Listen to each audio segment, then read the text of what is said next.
in a few minutes. So we want to pick up with and complete A Midsummer Night's Dream. Oh, just in case you're interested. We'll start by doing this. Go over the quiz. So who's getting married when the play opens? Hippolyta and Theseus, okay? What are the two settings? Athens in the wood. Good. King of Fairies? Oberon and his queen, Titania. Whose head's transformed into that of an ass? Bottom. Who is Oberon's kind of lead henchman? Puck, who does the fairy who does bidding. Puck or Robin Goodfellow. Name the theater. Shakespeare helped build, support, act in, etc. The Globe. Okay. Burned down in 1613 during a production of Henry VIII. It was June 29th, actually, I found out the other day. In what year was the Globe built? 1599. Okay. Extra credit, the acting company Shakespeare was part of, Lord Chamberlain's Men, the two twins, Hamnet and Judith. Okay. And then his birth and death dates.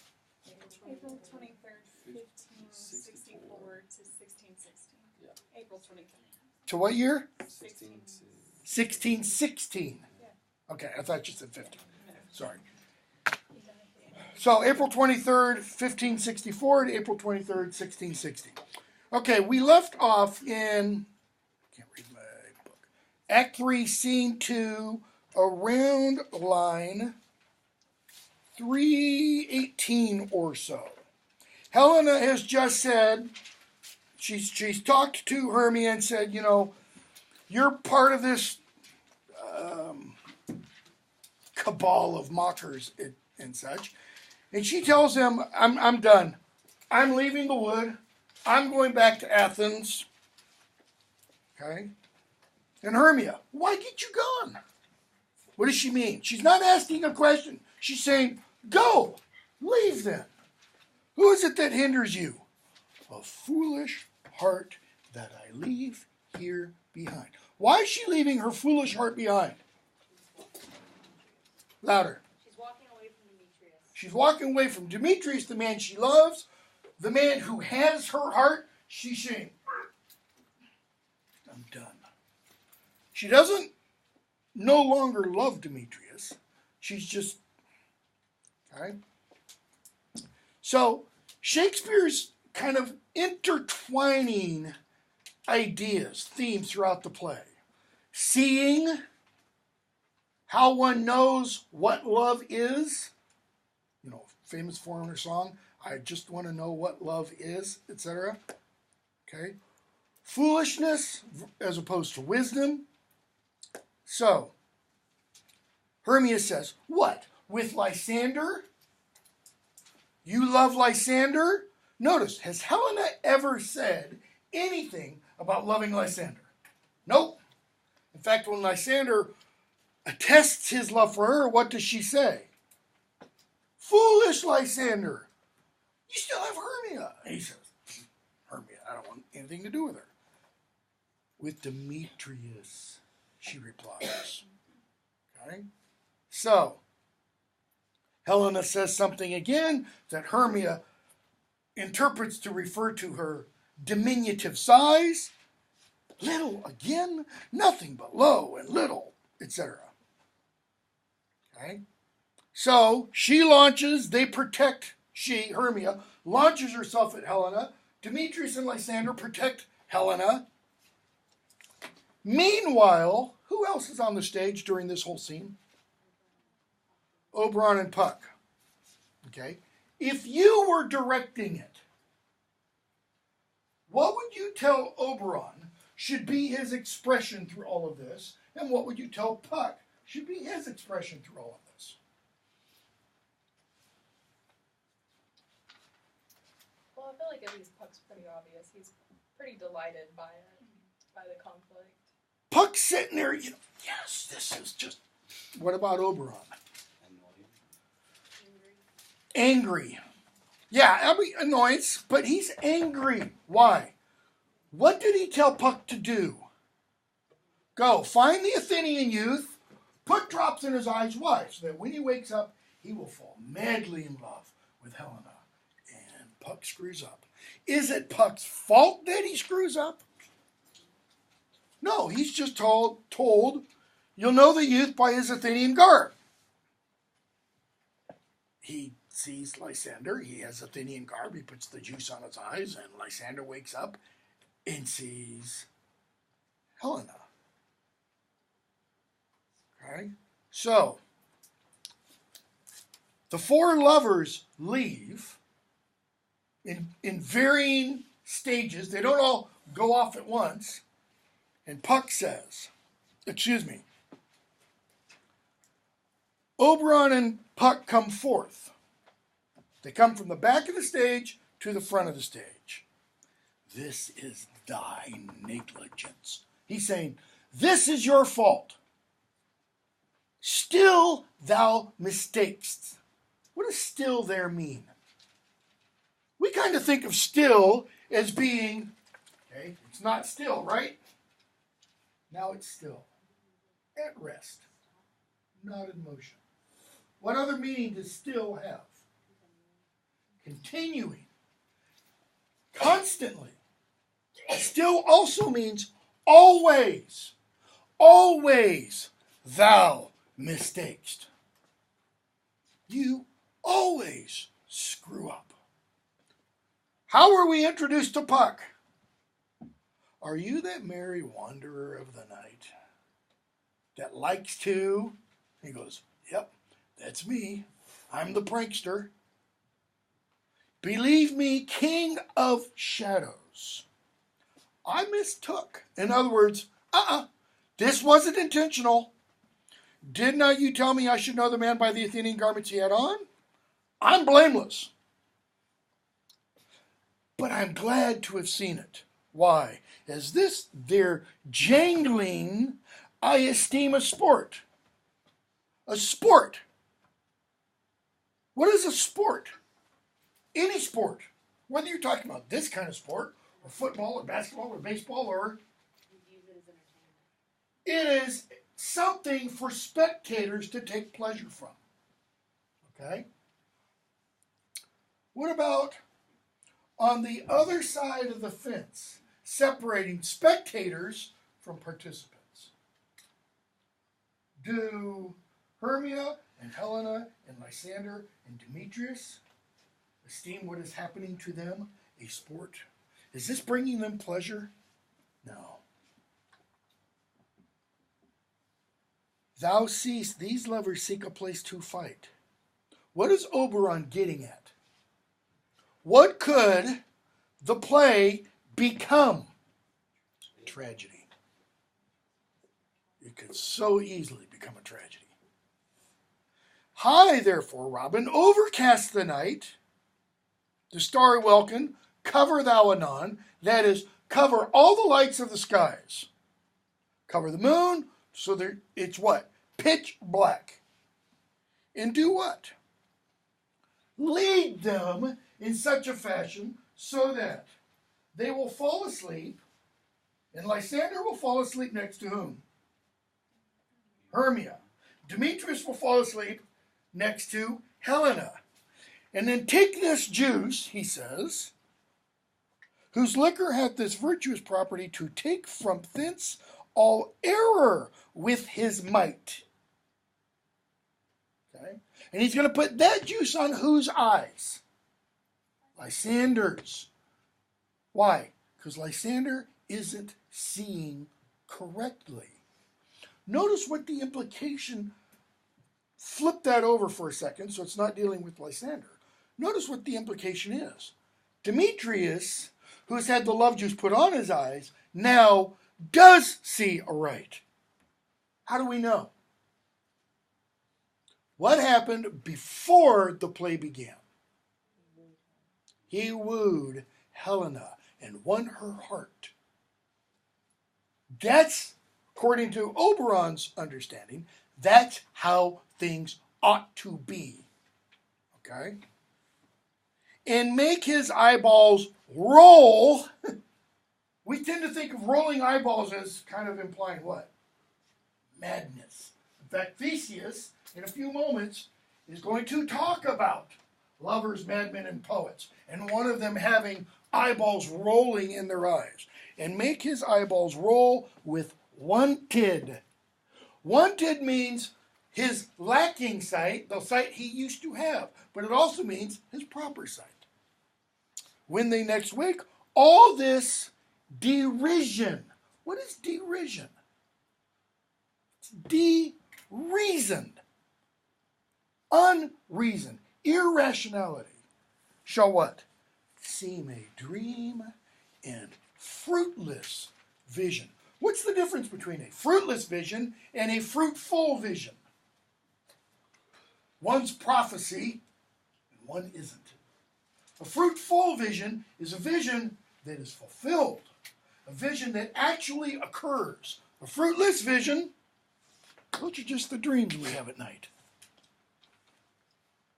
And back to Athens shall the lovers wend, with league whose date till death shall never end.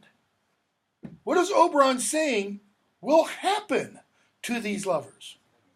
They will get married. That's the with league.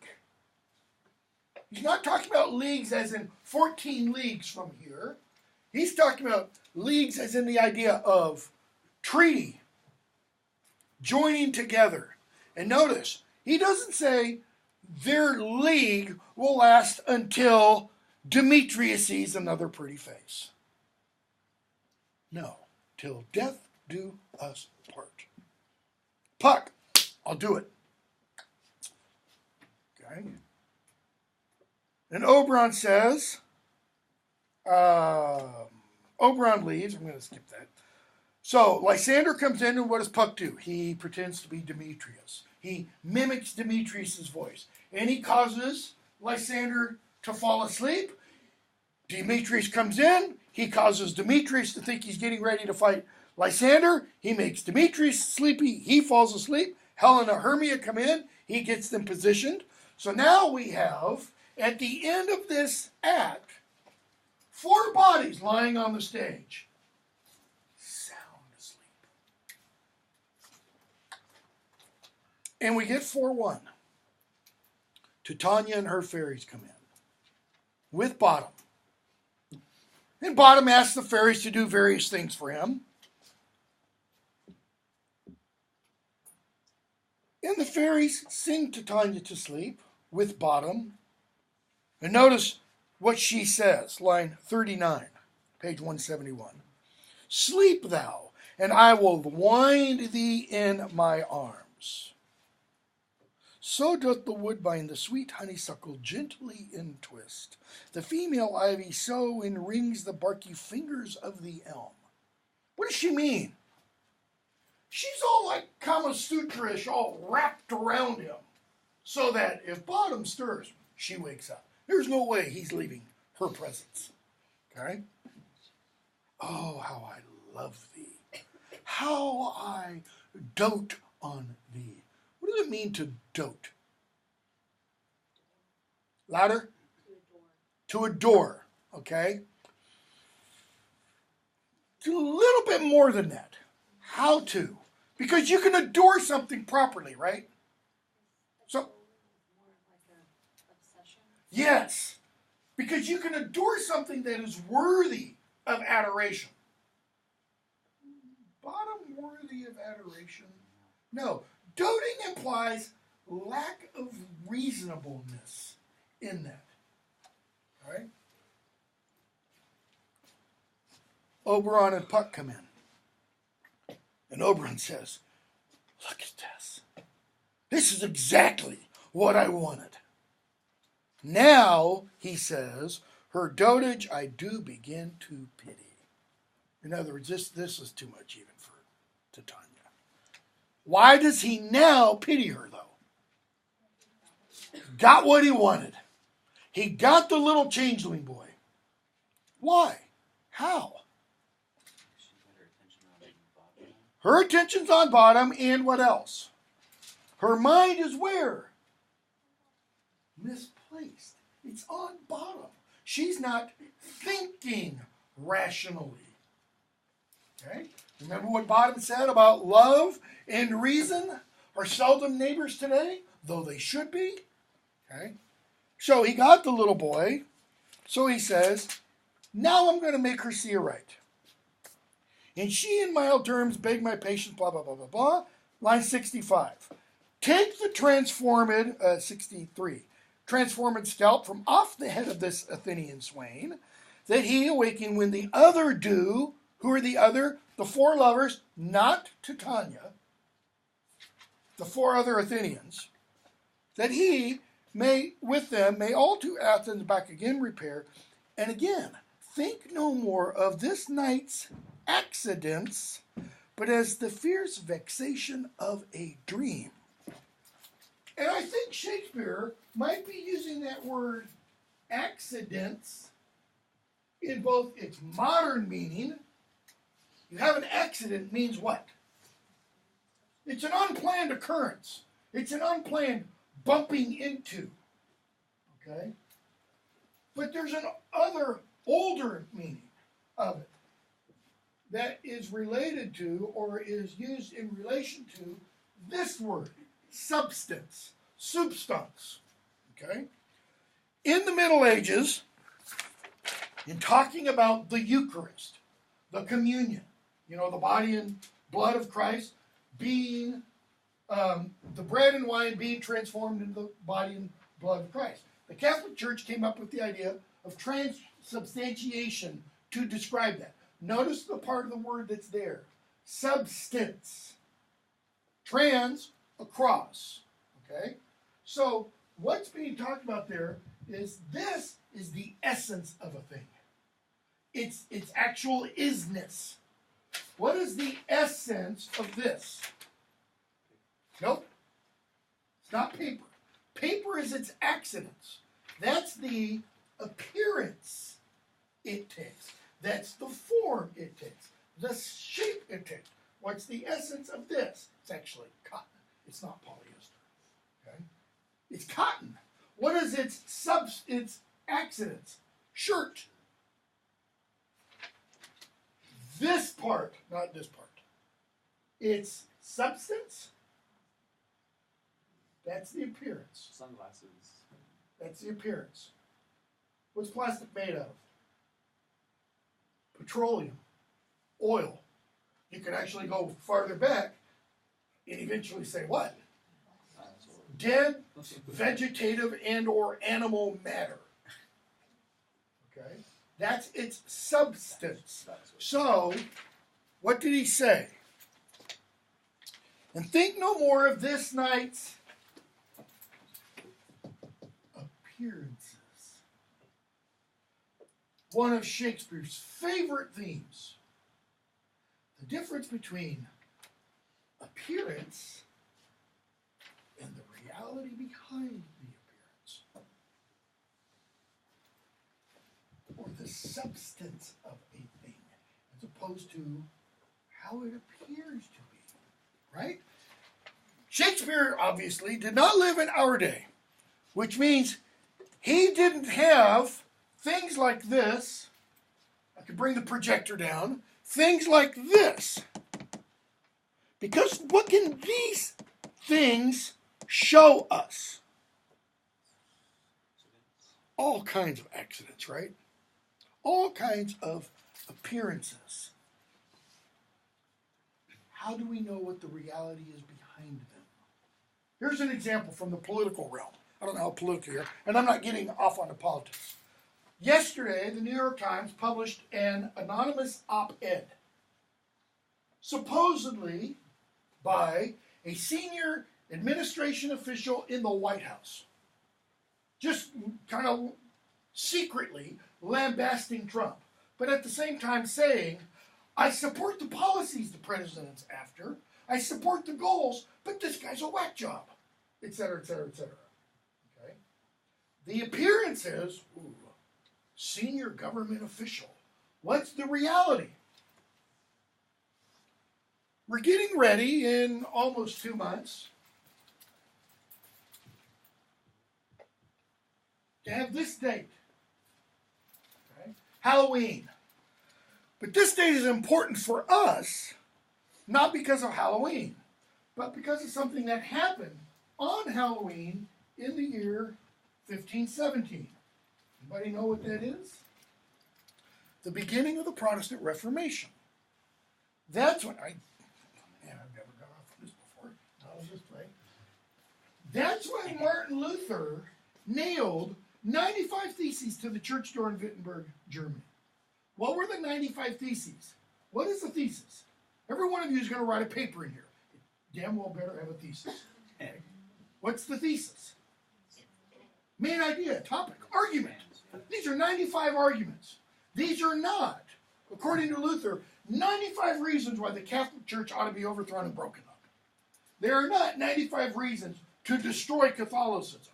They are 95 items I want to debate about problems I see in the church, and he wants to debate them. Why? To clean up the problems, to fix the problems. Okay? That becomes important because the world changes, the Western world at least, after that. All right? Part of what he's dealing with there is this. What's the substance? What is the real problem? It's not necessarily what appears to be. Who wrote the op-ed? Was it really a senior administration official? How can you know if the person doesn't sign it? See, the reason this date is important, Martin Luther didn't write 95 Theses by anonymous. He signed his name to it. What does that mean? He owned it. Okay. Think of the Declaration of Independence. What comes at the end of the Declaration of Independence? Signatures. And what do those signatures signify? How does it end? What are the last words? They pledge our lives, our fortunes, our sacred honor. And then John Hancock, because George III is nearly blind, writes his name really big. The point is, this is the substance. They're putting their bodies on the line with that. Okay? Whoever wrote the op-ed isn't doing that. So a variety of people have come out and said, if you really are a senior administration official, you ought to resign and go public. Why? What would they do to the credibility of the op-ed? You know, if it were Jim Mattis secretly writing that, he's a coward. If Jim Mattis comes out today and says, yep, I'm me, people go, man, Mad Dog's even madder than anybody ever thought. I mean, okay? So, he says, they'll think everything that's happened, mere appearances. Is it? What's the title of the play? A Midsummer Night's Dream. What is a play? Is a play real? It's not real in the sense that it actually happens. It's real in the sense that we see it. Bottom, in that sense, is a real character because no matter how hard you want, from this point on to the end of your life, you're going to have Bottom the ass buried somewhere in your mind. It's real in that sense. Okay? So, he squeezes the juice on Titania's eyes, and what? She sees as she was wont to see, just like Lysander will. See as I was wont to see, Dian's bud or Cupid's flower, has such force and blessed power. She wakes up and she goes, my oh, what visions I have seen. Notice, she's waking up, literally, from a sleep. So when she says, what visions I've seen, what does she assume? I had the wildest dream. Thought I was enamored of an ass. Notice, she wakes up. She's still all wrapped and entwined around Bottom. And it's kind of like, look what you're holding. There lies your love. How came these things to pass? Oh, how mine eyes do loathe. Why do her eyes loathe his visage now? She's seen rationally. Silence a while. Now, I don't know about you, but if I'm Titania and I wake up and I'm all wrapped around bottom with the head of an ass, and my quote-unquote husband says, silence while I'm like, hell no, buddy, explain, how'd this happen? Never addressed. Okay? So, Puck goes to bottom. Now when thou wakest, with thine own fool's eyes see. In other words, you won't see through the eyes of an ass. Well, you will, but it'll be your own assiness. The bottom fool's eyes. Okay? So Oberon, they start to dance, and Oberon says, there shall the pairs of faithful lovers be wedded with Theseus, all in jollity. How does Oberon know this? Does he cause it? Does he plant the idea in Theseus's mind? Or is this one of those things of a vision that is fruitful? It's a prophecy. When it's right in that world, it's going to be right in heaven. Right, because what has happened to Oberon and Titania? They were like this before. Now they're how they should be. Okay? That break in the great chain of being has been repaired. So, they leave, and Theseus and his train come in. Notice who's still on the stage, because who's been on the stage this whole time? The four lovers and bottom. Theseus and his folks come in, Philostrate blowing the horn, and bottom still doesn't wake up. And they see the four lovers. Theseus, what nymphs are these? He's talking about Hermia and Helena. Aegeus, well, this is my daughter, and this is Lysander. What's he immediately assume? Hermia is lying next to Lysander on the ground. They've been sleeping together. And here's Demeter and Helena. I wonder of their being here. I wonder means I'm amazed. I'm astounded. Both those words, by the way, mean what? Astounded means turned to stone.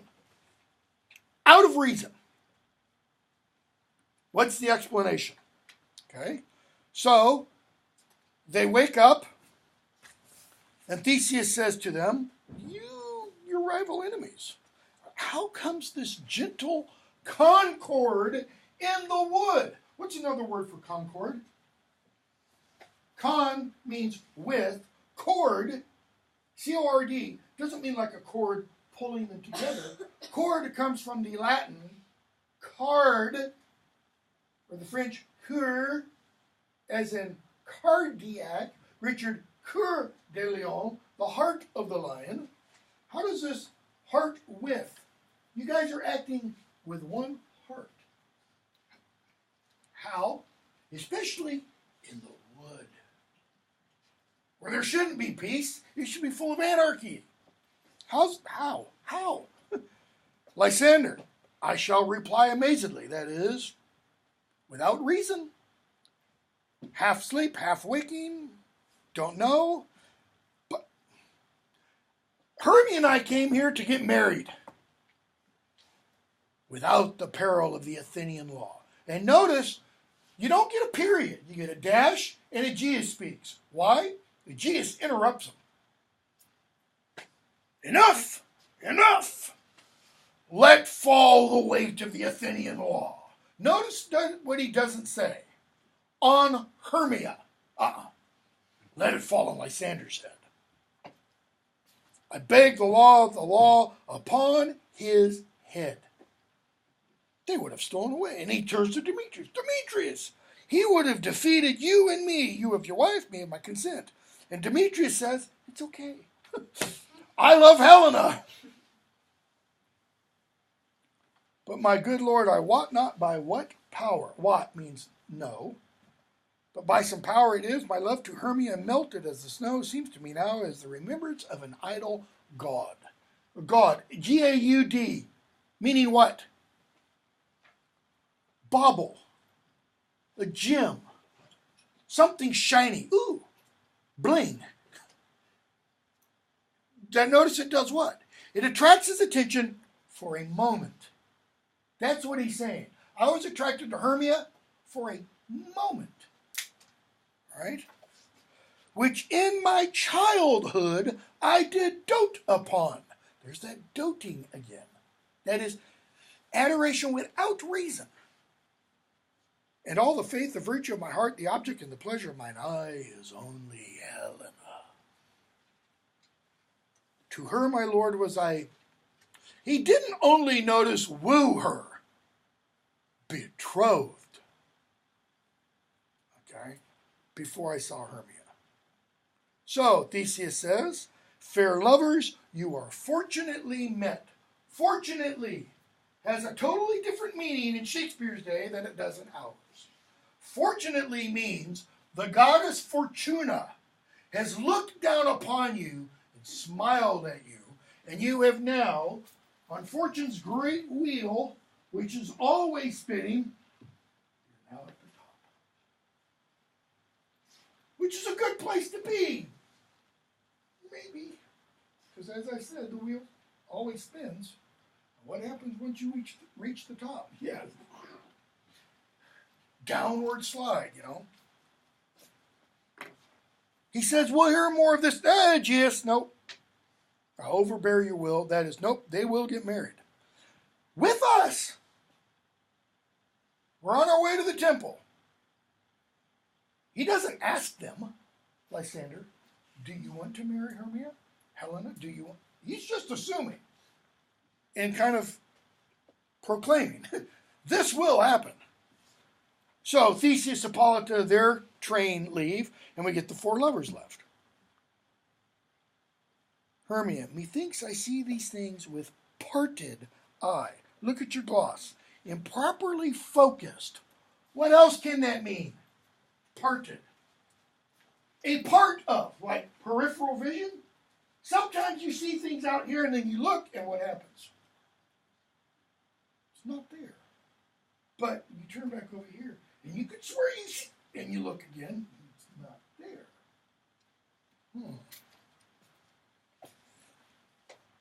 When everything seems double. Helena, yeah, me too. And I found Demetrius like a jewel, mine own. Yeah, well, not mine own. Are you sure that we're awake? And I've seen productions where they go up to each other and they pinch each other. Ow! Yeah, okay, we're awake. Seems to me that yet we sleep, we dream. Wasn't the Duke just here? Yeah. And didn't he say we're going to get married in the temple with him today? Uh-huh. Let's go. And then Bottom wakes up. I have had a most rare vision. I have had a dream. Past the wit of man to say what dream it was. Okay, so notice. It's past the wit of man. Wit, intellect, intelligence. To say what the dream was. So, what should the rational person say next? Nothing. If it's beyond the wit of man to say what the dream was, then you can't say anything more. Okay? But Bottom, because he is a fool, goes on. Man is but an ass if he go about to expound this dream. Okay, well, it's not been very long since the ass's head has been taken off. Methought I was, but notice, he doesn't go on. That is, he is a fool, but as I said the other day, in Shakespeare, the fools often what? They're truth tellers. Methought I was, there is no man can tell what. Methought I was, and methought I had, but man is but a patched fool, if he will offer to say what methought I had. The eye of man hath not heard. Well, eyes don't hear. The ear of man hath not seen. Man's hand is not able to taste, his tongue to conceive, nor his heart to report what my dream was. What language is he using there, by the way? Look at your footnote.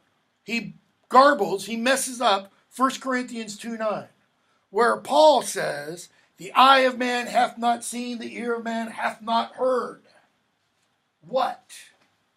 What is in store, essentially, is what Paul is getting at.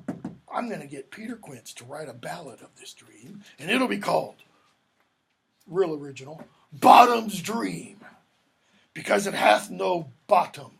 Meaning what? No end. This dream is so profound it cannot be plumbed. Plumbed meaning to find the depth of it. And I'll sing it in the latter end of a play, etc. 4:2, Quince and the others come in. And where are we? We're in Athens. Okay. So, Act 2 through Act 4, Scene 1, all occurs in the wood. Act 1, all of it, is in Athens. From 4:2 to the end is in Athens. So you get this nice kind of envelope or bookending structure. So Bottom comes in when the others are talking about what's happened to Bottom. And what else? On his way from the wood to Peter Quince's house, what has Bottom heard? Not only the four lovers are getting married, our play is preferred.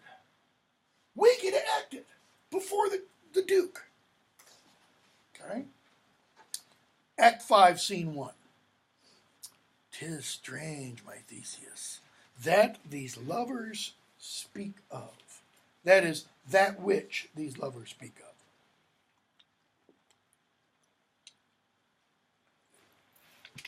And this is a pretty important speech, I think. If you go see the production, see how they handle this. More strange than true. Now, what does Theseus mean by that? He doesn't believe it. It wasn't real. It's more odd than true. I never may believe these antic fables, and that's how it would have been pronounced in Shakespeare's day. It wouldn't be pronounced antique. Antic. So it has a singular pronunciation with two meanings. One, antique, really, really old, but also, Hamlet says, I will put on an antic disposition. What does he mean? Isn't that crazy? So, old stories or crazy stories. I never may believe these antic fables nor these fairy toys. He's not a believer in fairies. Oh, another one just died, if you're familiar with the Peter Pan film. Lovers and madmen have such seething brains, such shaping fantasies that apprehend more than cool reason ever comprehends. Lovers and madmen. Okay, what does the verb seething mean? What do you do cooking when you seethe something?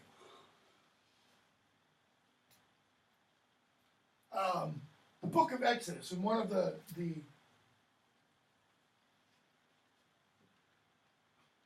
going to apply a different book of the Bible to Exodus, but it still applies. In the Levitical laws, that actually shows up partly in Exodus and then is reemphasized in Leviticus, says, you shall not seethe the kid in its mother's milk. It's boil. Boiling. Okay? If you are seething mad, what does that mean? It's not getting angry. It's your top is exploding. Okay? Think of a teapot. You don't release the pressure, and what does it do? It whistles, right? And it'll keep whistling until you open it. Okay? So, lovers and madmen have seething brains. What happens when your brain seethes? What happens if you get a temperature? 103, 104, 105. You're delusional. You see things. You hallucinate. They have such seething brains, such shaping fantasies that apprehend more than cool reason ever comprehends. What does that mean, shaping fantasies? Okay, fantasy here has its older meaning, imagination. It doesn't mean fantasy, an unreal thing. They have imaginations that shape things. Well, I don't know, like what? How about like a being named Puck, and a being named Theseus, and a being or a group of beings named Hermia, Helena, Lysander, and Demetrius? Did they all really live? No. Okay? So, an imagination has given shape to those things. And these fantasies, these imaginations, apprehend, this is what I think is so cool about this little speech, more than cool reason ever comprehends. What's the difference between apprehension and comprehension? Or apprehending something and comprehending something? Okay. We tend really today to only use apprehend in one sense. Louder. Arresting somebody. It's almost the only time it's used in modern English. The suspect was apprehended. What does that literally mean? In hand, grasped, taken hold of. Comprehending means what? Understanding. That's a mind thing. That's a mental activity. So, these shaping fantasies apprehend. That is, they take hold of more than cool reason. Notice, reason is cool. The imagination comes from a seething brain. The seething brain apprehends. The cool reason comprehends. But the imagination apprehends more than cool reason comprehends. What in the world is Theseus talking about? Lovers, poets, and madmen see reality differently than reason sees it. And it's almost like we're back to accidents and substance. You know, when I said Shakespeare's fools often speak truth, why does he do that? Well, because in the Middle Ages, there was the idea, and it goes all the way up to today, depending on one's religious persuasion, of the holy fool. The holy fool, it was thought, was the person, quote unquote, touched by God. So that, the eyes are open and sees things that nobody else sees. Paul's Damascus conversion experience. Paul saw something, but the people with him said, heard thunder. Paul's like, that wasn't thunder, that was a voice, and there was a light. Heard thunder, saw lightning. Okay. The lunatic, that's the madman, the lover, and the poet are of imagination all compact. What's that mean, compact? Made. Their elements are imagination. They are all made of imagination. One sees more devils than vast hell can hold. That's the madman. Right? The madman sees. He's saying here, more devils, okay, than hell can hold. Everywhere, all around. The lover, all as frantic, that is just as crazy, sees Helen's beauty in a brow of Egypt. What is a brow of Egypt? A black woman. That's what that means. I'll give a little something away about the production in Nashville. They changed that line. Angers me to no end. Why do they change it? Oh, we don't want to offend anybody. So it's changed from sees not Helen's beauty in a brow of Egypt, but sees Helen's beauty in the eye of a storm. What the hell does that mean? The eye of a storm. I was 100 yards away from the tornado that ripped through Murfreesboro in 2009. I was getting ready to go to an appointment, and I'm getting ready to turn left on Highway 96, and all these cars are pulling over to the right. And I'm thinking there's got to be emergency vehicles coming from one direction or another. I look down, there's nobody that way. I look to my right, and there, a quarter of a mile away, there's this big, massive black V coming straight at me. Jam my car in reverse and back up 200 yards to get to my house. And then, like the damn fool I am, I stand out on my porch and watch it while my kids are hiding under the thing. Okay? Helen's beauty in a brow of Egypt. Why is that frantic? Why is that crazy? What's the ideal of beauty in Shakespeare's day? Extremely pale. How extremely pale? Well, yeah, if you look at the pictures that you have in here, it doesn't show up well, but in this one of Queen Elizabeth, she powdered her face. Okay? Not powder your face like, oh, I've got to go to the ladies' room and powder my nose. I mean, powder her face so it was like this. Not pink. White, white. That was considered beautiful. So that the other women at court all did the same. So having even a slight tan, not beautiful. Which is why in Shakespeare's sonnets, he talks about, the speaker of the sonnets talks about his lover, sonnet 130, my mistress' eyes are nothing like the sun. Okay? He concludes it saying, my lover when she walks upon the ground. The implication is she is a street walker. She's a whore. She's a prostitute. She's a hooker. And because she spends a lot of time on the streets, therefore, what else? She's tan.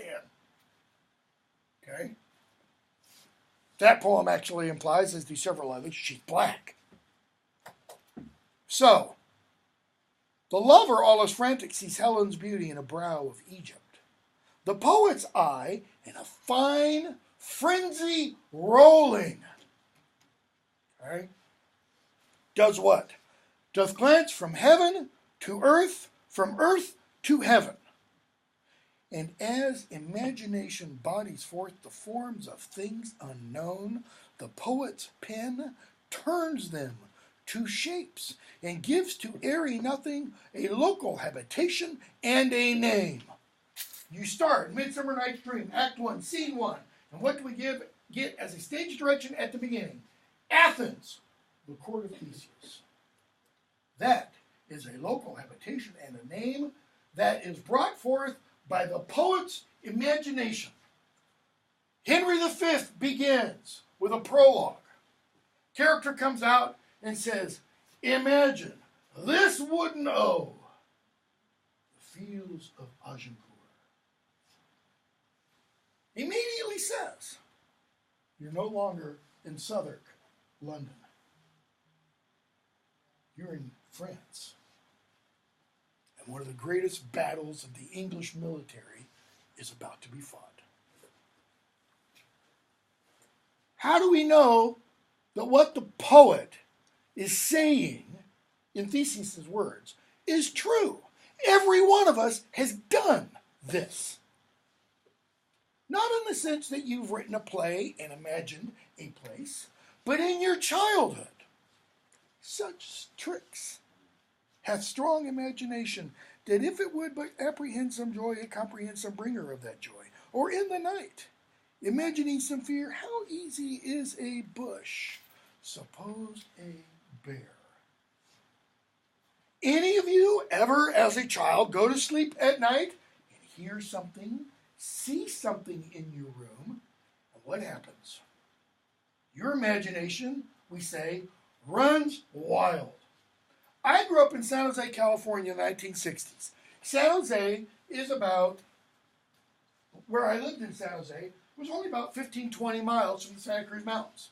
Santa Cruz Mountains, late 1960s, was not populated, what's the word I want? Terrorized by a particular serial murderer. Anybody know who?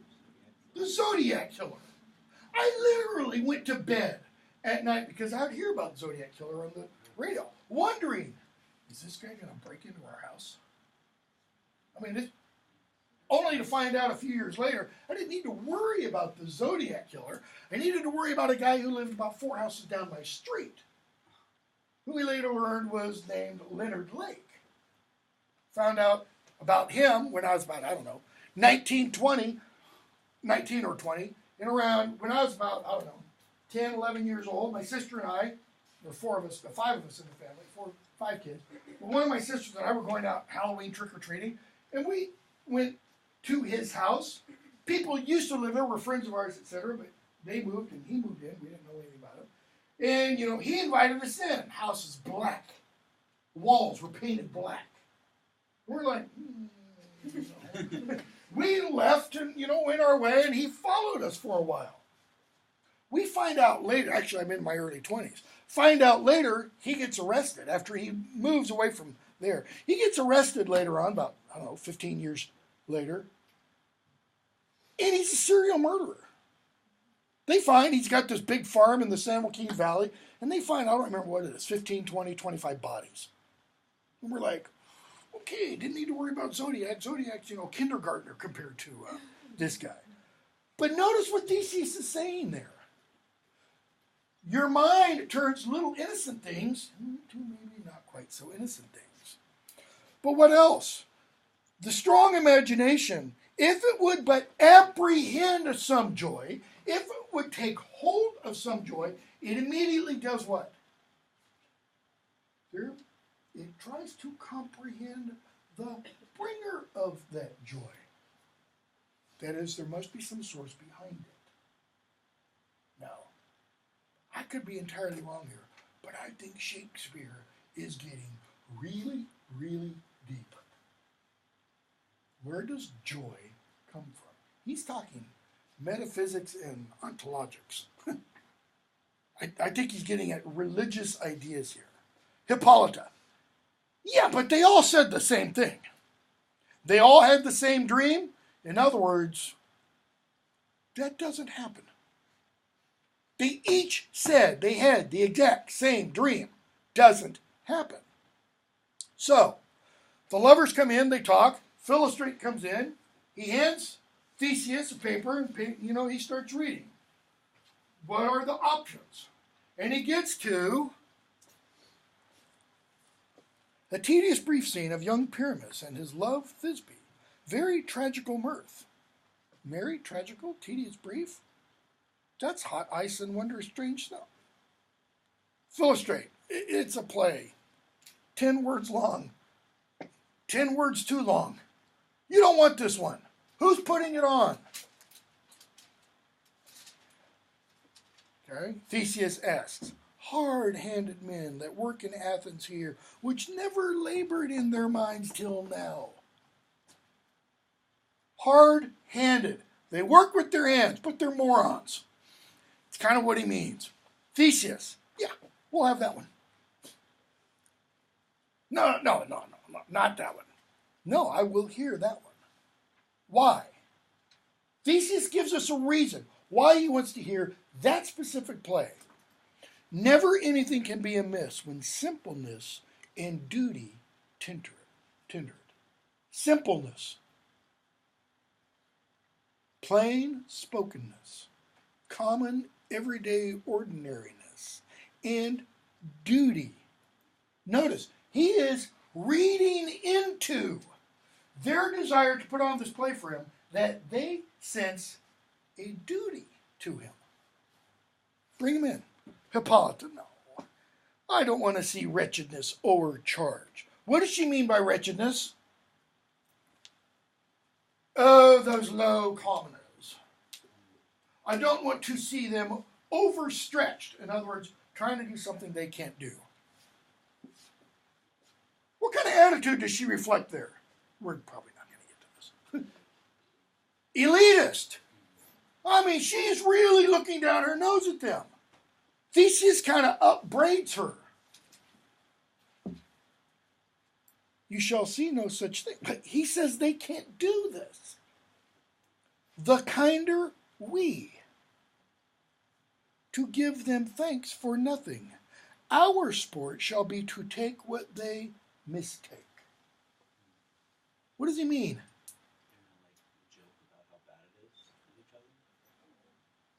Well, that's what Demetrius does. Does Theseus as much? He says, we will take what they mistake. What they screw up, we will do what? We'll act like they didn't screw up. I don't know if any of you have kids, but if you do have kids at some point you're going to have a 3-year-old or a 4-year-old bring you a drawing. And you're going to sit there and go, what the hell is that? And he goes, oh, that's wonderful, that's beautiful. And you hold it this way and go, no, Daddy. What he's saying is, I will take what he mistook as what he intends it as. Okay? And what poor duty cannot do, noble respect takes it in might, not merit. Whose noble respect? Theseus's. For those who are ignoble, for those who are not noble. Notice where the nobility is. It's on Theseus's part towards those who are not of his same station. To greet me, he goes on and talks about clerks. He says, I've come to places, and there have been clerks who have prepared magnificent welcomes. And I come into the president, and they're, and he says, and what they couldn't say, I took as having said it. You can hear the same thing today. Listen to talk radio, and every now and then somebody will call in, and they'll talk to this talk radio host who's, like a god in their eye. Like, I'm sorry, I'm really nervous. And the good talk radio host will say, don't worry, we're just talking. Doesn't matter if there's 30 million people listening to you right now. Okay? The arrogant ones will go, well, then you should be, because I'm. So, he says, out of this silence, yet I picked a welcome. And in this modesty of fearful duty, I read as much from the rattling tongue of saucy and audacious eloquence. So, Peter Quince comes in and he gives us prologue. Because we're running out of time, I'm not going to talk about the prologue. Other than that, he completely messes it up.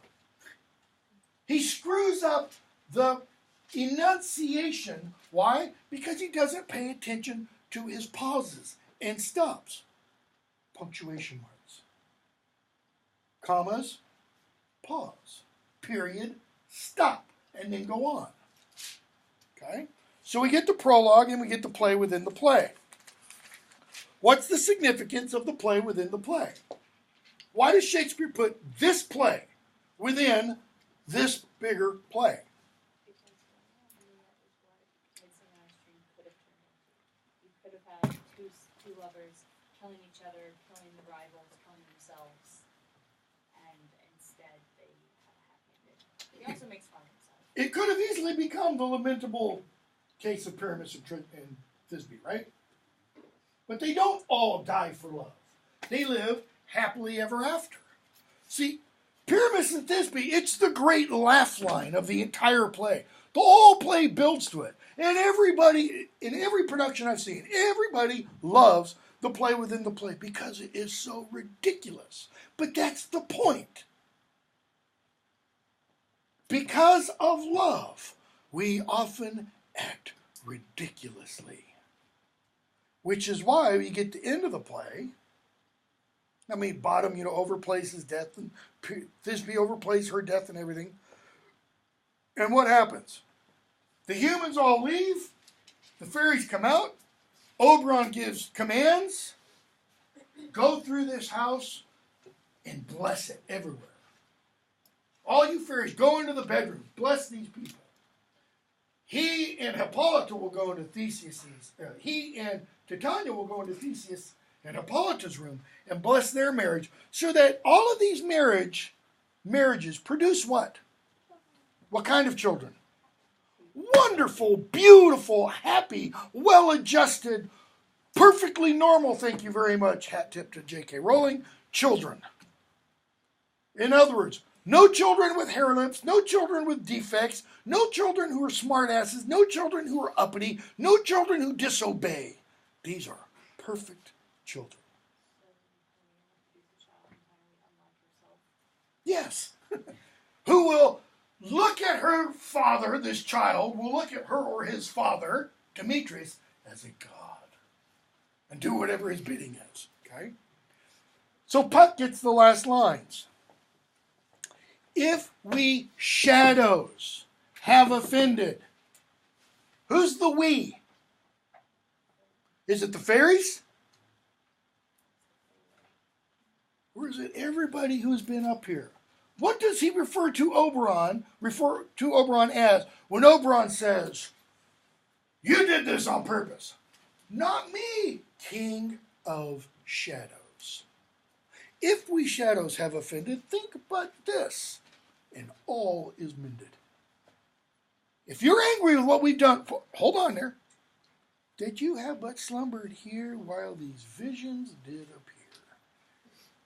And this weak and idle theme, meaning it doesn't have much consequence. It's really not that important. No more yielding but a dream. It's almost like Shakespeare saying, you know, this is kind of a one-off. I don't want you thinking about A Midsummer Night's Dream after you leave and really wrestling about it over the next couple weeks. King Lear, yeah, I want you to think about some of those issues. Hamlet, yes. Not this one. Gentles, do not reprehend. If you pardon, we will mend. And as I am an honest, is he an honest Puck? Well, according to the fairy who introduces him, no. But according to everything we see happen in this play, has he done it dishonestly or honestly? Honestly, he's doing his best. Now to escape the serpent's tongue. What's the serpent's tongue? What usually comes before that? Boo, hiss.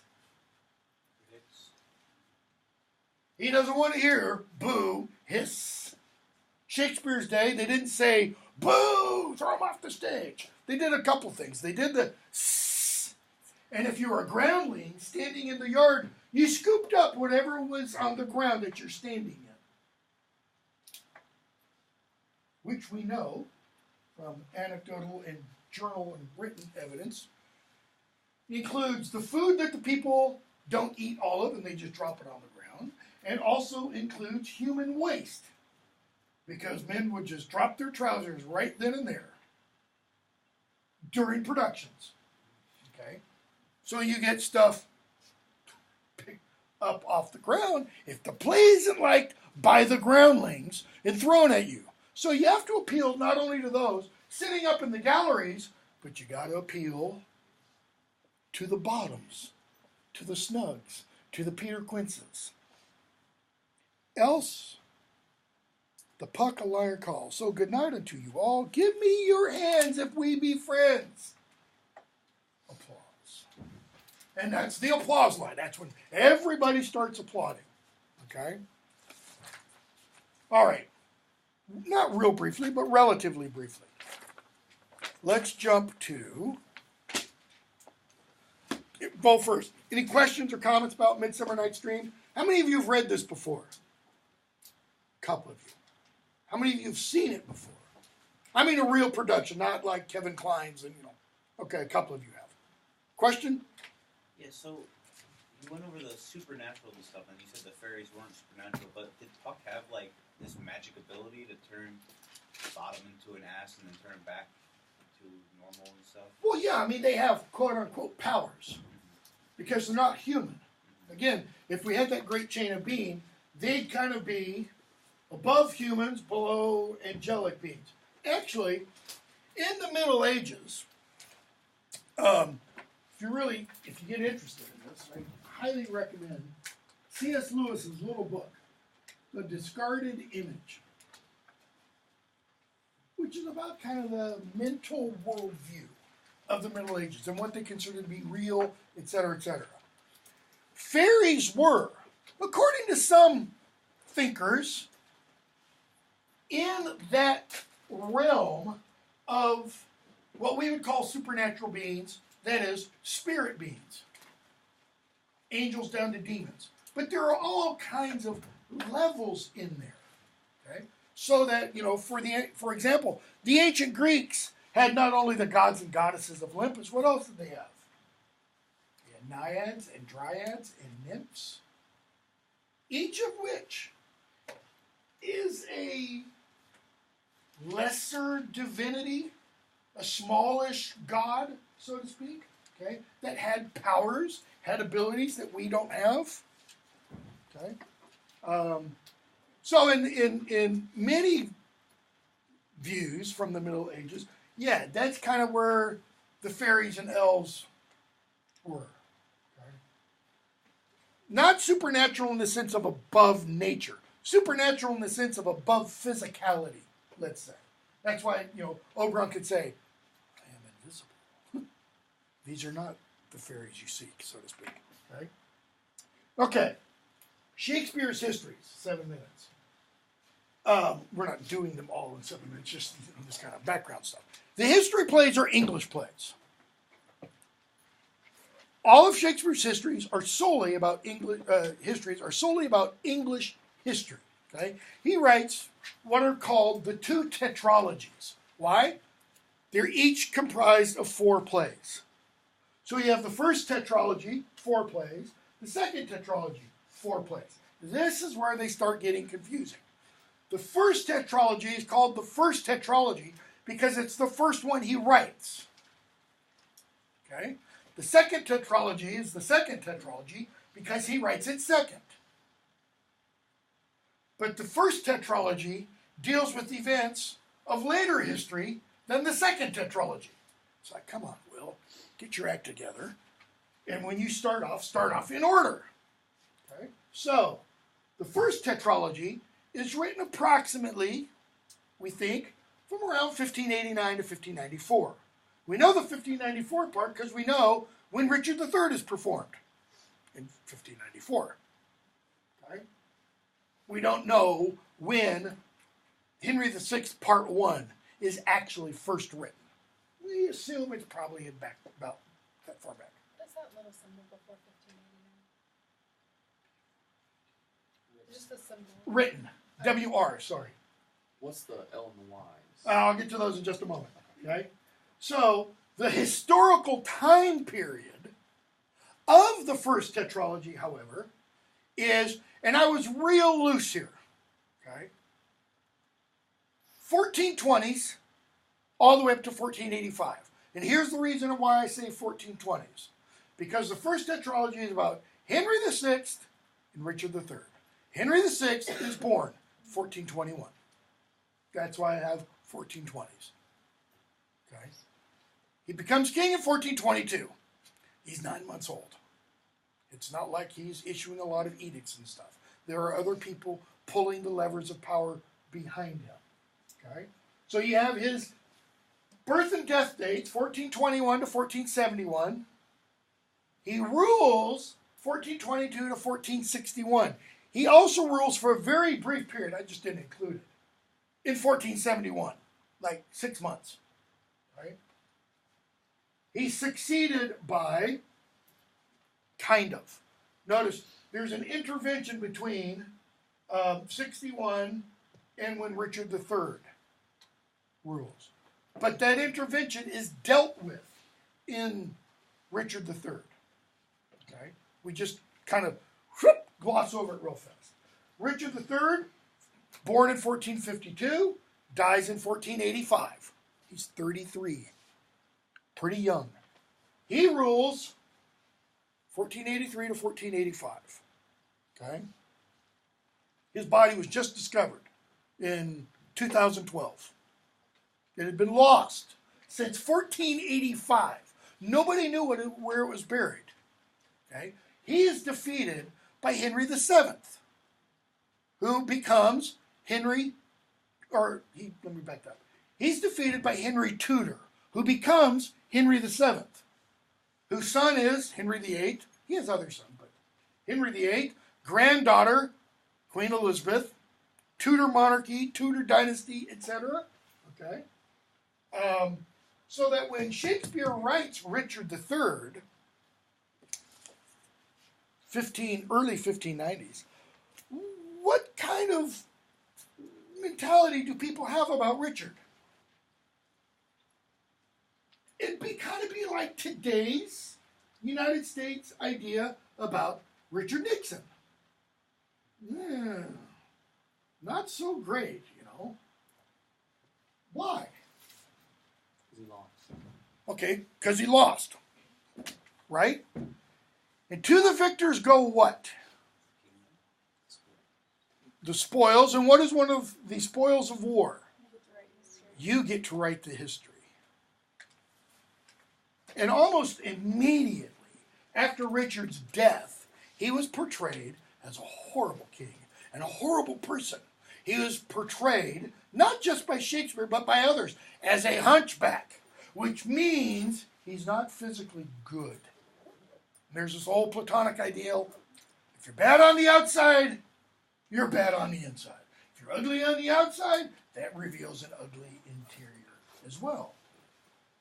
We know from having discovered his body when they're building a parking lot in Leicester in 2012, they discover this burial ground, a casket, lead-lined, a body, and the body is of a man in his early 30s with a backbone that is like that. He suffers from severe scoliosis. He also has a stab wound, several stab wounds, and his skull is partly crushed. Little forensic detective work and some archaeological work, and this is Richard III. Okay?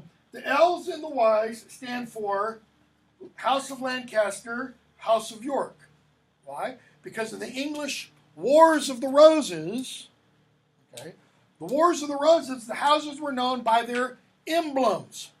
The red rose symbolized the House of Lancaster. The white rose symbolized the House of York. Okay? So then we have the second tetralogy, which are the plays we are going to be reading most of. Those are written from 1595 to 99. The historical time period thereabout is 1390s to right around 1415. 1415 because that's the Battle of Agincourt that we will see within Henry V. They deal with Richard II, whose dates are 1367 to 1400. His reign, 1377 to 99. So why doesn't he reign until he dies? Because Henry IV deposes him. Okay. Parts 1 and 2, Henry IV lives 1367 to 1413. Notice, they share birth dates, birth years. He reigns 1399 to 1413.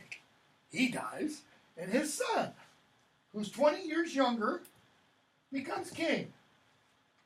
Lives 1387 to 1422, so 1322. He's not very old when he dies. And he reigns from 1413 to 1422. Okay? These are the plays we'll be doing. I was looking at my syllabus this morning, and I was thinking, you know, I ought to add Richard II back in. Because Henry IV, and I may just, throw that on you at the last minute. I don't know how we'll do it. I might have to drop the sonnets, which I really don't want to do. But you really need to read Richard II in order to understand. Yeah, I'm going to do it. Today's what? Today's Thursday? So for Tuesday. Don't start Henry IV, even though you already have. Start Richard II. We'll do Richard II in 2 days. Okay? So get through Act 3. Okay? Because it's such a good play, and you really need to read it to understand the rest. And like I said, I'll probably kick myself, or I'll drop one of the tragedies. All right.